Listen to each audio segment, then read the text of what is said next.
What's up everybody, it's Mike Man WBA here, back again with another episode of the Can't Stop Progress series. We are back with chapter 67, it's episode 30 of the series. Didn't think it would last this long, and those of you that knew me before the save started didn't either. That's looking at you, Nathan. But obviously had a week off, very ill over the last week or two, so I had to take a week off. I've brought it back this week. Hopefully you haven't missed it too much, but we have a bumper card here for chapter 67. We have a couple of title matches, a couple of debuts, but let's get straight in, shall we? Where, if you notice, we actually have a pre-show match to reveal a new signing that we've got for the company. Someone who's criminally underrated in the mod. But obviously, starting back in March, not many people knew who they were. So we're putting them on the pre-show just to see how they do to start off with. And we'll look to build them up before unveiling them on a main chapter show. So let's kick it off with chapter 67. Where we're back at Ali Pali, as always, in front of 3,100 people. Where in a pre-show match, which unfortunately wasn't very good, Chris Wolf defeated B. Priestley in 9 minutes and 16 seconds by pinfall with a move that I'm not going to be able to pronounce. Chris Wolf debuted her new fan favourite gimmick, getting an initial rating of very good, which is nice to see. Announcing in colour lifted the match, which is also very good. Glenn Joseph and Chael Sonnen doing some good work on the commentary table. B. Priestley getting an in-ring performance of 32. Chris Wolf getting a 13. No work improvements, unfortunately. So Chris Wolf, our new debutant, someone who's done a great work over in Japan. She became available. She'd been signed for, I can't remember, I think it's Stardom, the Japanese company. She'd been signed at Stardom since the start of the game, really. So almost a year and a half in-game and had yet to make an appearance. Her contract had run out, and I thought, let's bring Chris Wolf over to Britain. I've seen a couple of, not like full matches, but highlights of some of her matches going round. She does look like a phenomenal talent. So we've brought her over to Britain. Hopefully we can work on those in-ring performances and get her up to be one of our main female talents. We do have quite a small women's roster, so it would be nice to add to it and build it up a little bit. And I think Chris Wolf is a nice addition. And once we get Freedom's Road back up and running, she will be on that quite frequently, I think, picking up some wins and hopefully improving those in-ring performances. So after that pre-show match, as always, we have Jim kicking off the main show, welcoming the crowd, getting everyone pumped for what will hopefully be a nice, solid night of in-ring action. And we kick off, following that 32E, we kick off the first match of the night, Lewis Gervin versus Martin Kirby. We're in a bout that had decent wrestling but not a lot of heat. Lewis Gervin picks up the win by pinfall in 12 minutes and 30 seconds with a whisper in the wind. Match got the crowd hotter, as you would expect. Lewis Gervin getting a 61, Martin Kirby getting a 50 for a 57C- match rating overall. Nice to see as well. Martin Kirby improving his technical skills and Lewis Gervin improving in his performance skills. So Lewis Gervin, off the back of his defeat to Travis Banks in his title match that he earned by winning the Natural Progression Series, picks up the win on Martin Kirby, getting back on track. Nice to see a good rating, some good in-ring performances and some improvements as well. So I couldn't ask for much more of that match. And that is a great way to kick off chapter 67. Following that, we have Martin Kirby's tag team partner, or like stablemate in the Project Banter stable, where Al Ligero faces Jordan Devlin, but comes up short as well. Jordan Devlin picking up the win in 12 minutes and 49 with a moonsault. Al Ligero getting an in-ring performance of 49, and Jordan Devlin getting a 47. Unfortunately, there were no work improvements in this match, but a 51D+ is a solid match between these two, I think. Two guys that are sort of mid-card to upper mid-card. Obviously, Alligero been in the company since the beginning. Just solid upper to sort of near the top of the card, but since he won the title and lost it, has never really been at the top. I think a 2-time tag team champion, but just solid all round. Never a bad match of Alligero. And Jordan Devlin's someone who obviously trained by Finn Balor, is a solid worker as well. So following that match, we've had the Atlas Championship match between Joe Coffey and Volta, the rematch. However, in the kickoff to that match, we have some pre-match shenanigans as Walter makes his way to the ring. He is attacked by the same two hooded figures that interfered in the title match at the World Cup. But Volta's ring camp stablemates Timothy Thatcher and Axel Dieter Jr. come down to make the save.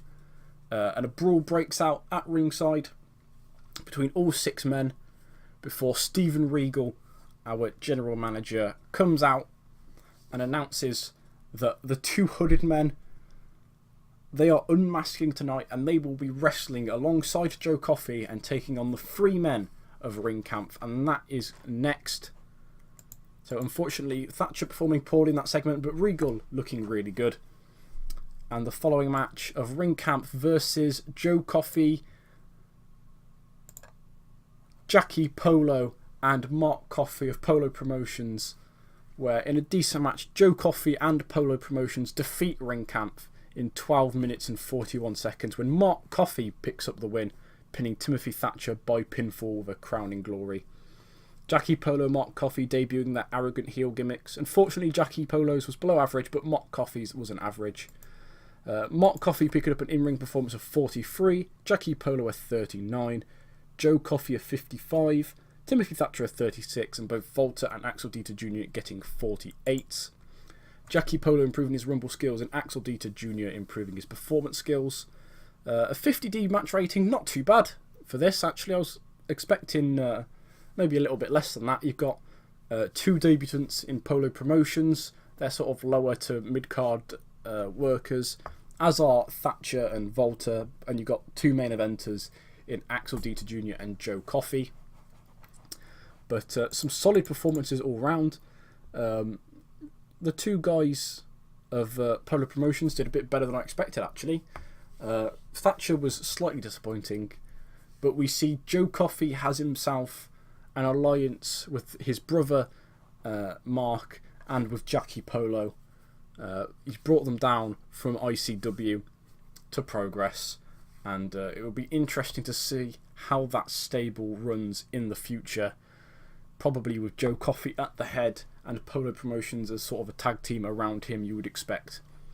Much in the same way as British Strong Style being Tyler Bate as the lead and Trent and Clint as his sort of partners. So following that match, we have a little angle. CCK cutting a promo saying they've been on a poor run of form, lost a couple of matches in a row. They lost as part of Team UK versus Team USA. They lost their title match. They lost the rematch for that. They say basically they would have won that match against Team USA if they were with anybody else apart from the Hunters. Slagging them off. They're saying their loss streak will end tonight, and they call out any tag team from the back to come and have a match with them. And that match is answered by the Hunters. They come out, they disagree with CCK about whose fault it was about the loss at the World Cup, and they accept their match offer. And in about had decent wrestling but not a lot of heat, the Hunter brothers defeat CCK in 13 minutes and 47 seconds when Lee Hunter defeats Chris Brooks by pinfall with a top rope splash. Kid Lykos getting an in-ring performance of 58, Chris Brooks a 47, Lee Hunter a 49, and Jim a 42. So some great performances there. No work improvements unfortunately, but a 54C- is a great match between 2 very solid tag teams, 2 of our best tag teams in the division really. So the CCK, their bad luck continues, but Hunters looking to rebound a little bit and hopefully push towards a title match, they would hope, with a win over still a strong tag team in CCK despite their losses. But yeah, Chris Brooks taking the pin on Lee. So Lee getting the higher of the two hunters actually by a surprising amount, considering they're very similar in terms of in-ring ability. There's no gulf in talent between the brothers. But following that tag team match, we have our women's championship match, where Laura Di Matteo is facing the debuting Candice LeRae, someone who I thought I'd already brought in, but I realised I hadn't. But in a bout that had decent wrestling but not a lot of heat, Laura Di Matteo defeats the debuting Candice LeRae in 13 minutes and 58 seconds by submission. Laura Di Matteo making defence number 3 of her women's title. So Candice LeRae's debuted her Girl Next Door gimmick, which got an above average, which you'd probably expect. Candice getting an in-ring performance of 45 and Laura Di Matteo an impressive 51. No work improvements unfortunately, but a 51 D+ match for our women's title. And it's always nice to see, considering when you look at the pre-show match we did between B and Chris Wolf, although not necessarily the best workers on the roster, it's still nice to see that while some of the women are getting lower ratings, we do have the likes of Candice and Laura Di Matteo who are getting match ratings equal to and better than quite a lot of the male roster. But Laura defeats Candice, retaining her championship. So that's defence number 3, and we'll have to see who her next opponent is, because as far as I can remember, there isn't a number 1 contender at the moment. So we'll either have to look at our roster or maybe see who we can bring in to challenge Laura next. So following that match, we have our tag team title match between British Strong Style and Lio Rush and his partner of choice. And British Strong Style come out, and following that, Lio Rush comes out and he reveals his tag team partner as none other than the debuting Jay White. Friends from Ring of Honor. They are teaming today in progress as White Rush, because I am terrible at thinking of tag team names. But Jay White debuts his Adrenaline Junkie gimmick, getting an initial rating of above average, which is nice. Announcing and colour commentary boosted this segment a little bit. Obviously the commentary really putting over how good Jay White is. So a 40 D- for that reveal as we go into the tag match, where unfortunately in a decent match, British Strong Style defeat White Rush in 14 minutes and 24 when Clint Margera defeats Jay White by pinfall following a distraction from Tyler Bate. So British Strong Style make defence number 4 of their Progress tag team titles. White and Rush came really close to winning. Tyler Bate had to come down and cause the distraction to allow Clint to capitalise and pick up the win. But Trent getting an in-ring performance of 51, Clint Margera 44, Jay White a very impressive 54 on his debut, and Lio Rush again another impressive 62. Jay White also improving his technical skills, and we get a match rating of a 58 C-. So Jay White might be someone that we look to bring in more in the future, especially considering his great gimmick and his great in-ring performance there. So unfortunately, Lio Rush and Jay White just come up short, but I'm sure they'll get another opportunity in the future, and maybe they'll pick up a friend to help fend off the Tyler Bate wild card that British Strong Style have. And the final match of the evening is the Progress Championship match between the champion Travis Banks and the challenger and Super Strong Style 16 winner Mark Haskins.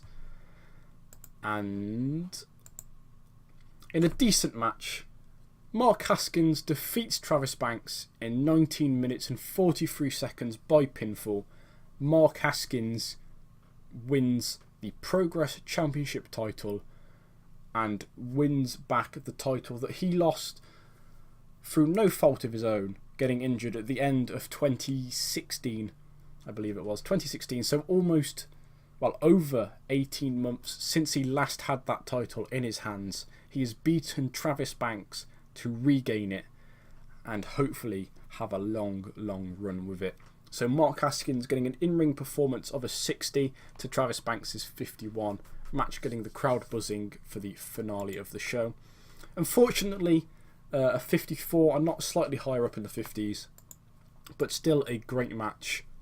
And Travis Banks unfortunately losing his title to the Super Strong Style 16 winner. But Mark Haskins finally back where he belongs, at the top of the mountain as the pinnacle of progress. And we end the show with a 54 C- rating overall, which is slightly disappointing. It's still a great match rating, but slightly disappointing considering the standard of matches we had, with the lowest actual match rating being, I think, the 50 between Joe Coffey and Polo Promotions and Ring Camp, I think. So when 50 is your lowest match rating, I don't think you can really complain about the work put in by your talent. But I think Lio Rush and Jay White definitely deserve to be congratulated on their performances. And I think it's between Lewis Gervin and Laura Di Matteo. And I think we'll give Laura, we'll compliment her on a great... actually, we'll praise her on a great performance just for being the standout of our women's division and getting such a great in-ring performance. So as we see Aleister Black kicking Zach Gibson in the face, we'll go quickly to this. Lewis Gervin wants a little bit of time off, which he'll probably get. Progress Chapter 67 got a great TV rating. Obviously that is not the TV ratings you start off with. I lowered it slightly because at the start it just wasn't helpful to see 0.01s all the time.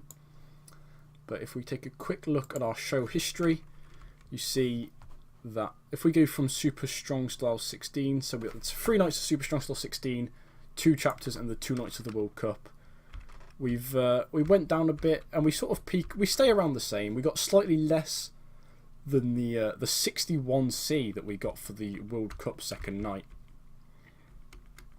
but still a good performance, still a good show. Just rather than having that one standout match, we had lots of solid matches. Sort of just all of the same quality, all quite good, rather than one really good. But I'm still happy with that.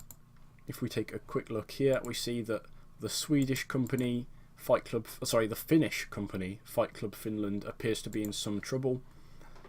And Chapter 67, which for some reason I booked on a Tuesday. Not entirely sure why that was. But Chapter 67, feedback has been excellent. The show went down really well. So thank you everyone for watching. We have a new champion crowned.